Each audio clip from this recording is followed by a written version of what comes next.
अस्सलाम वालेकुम संगत, क्या हाल है? ठीक है संगत, तुस रहते पे मेरा यूट्यूब चैनल फेसबुक पेज लो फॉलो कर संगत। आज अस वेंदे पे सरगोदी वाली साइड तो इतना तक माहौल लिखे ने टाइम सारे कण बड़ा घाट है पिया।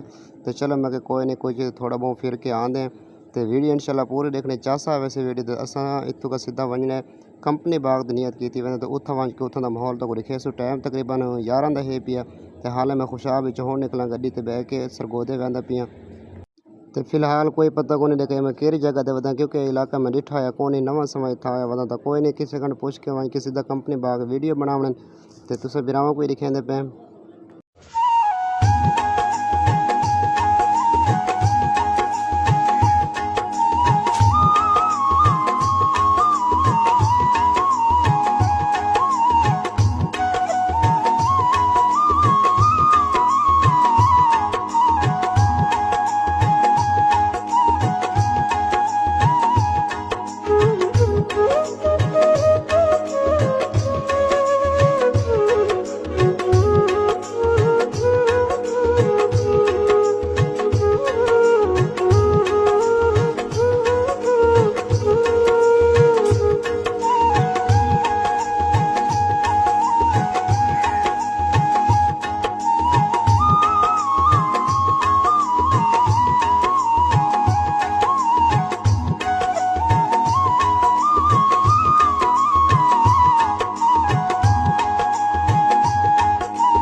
अज संगत हूँ मैं आया वह अड्डे ते सरगोदे अड्डे ते ना पता नहीं केड़ा अड्डा है। मैं इतों गड्डी तो थले लथा तो हूँ वह पिया उतना आगू ते ना बाहर निकलता रोड वाली साइड तो तुक रश के दिशा ते बांधा तो सीधा वह पिया कंपनी बाग क्योंकि इलाके में डिठा है कौन तो मैं पूछ के आया कुछ 2-4 लोग तो उन्हें आख्या तो फिलहाल कंपनी बाग ही लगा वहीं तो लेकिन अगर टाइम थोड़ा है पिया वह तो सरगोदा बहुत फिरन दी जाए पई लेकिन फिलहाल मैं कंपनी बाग ही वह पिया।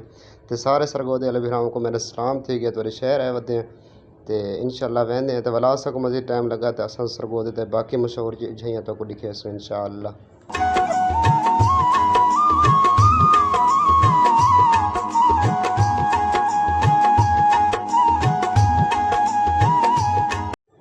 अच्छा संगत हूँ ना मैं अड्डे तो बाहर आ गया रोड के नाल खड़ोता कर रश के ते बांधा तो इतों का वही कंपनी बाग यही पता को नहीं कि कंपनी बाग कितना है कितना दूर है पिया।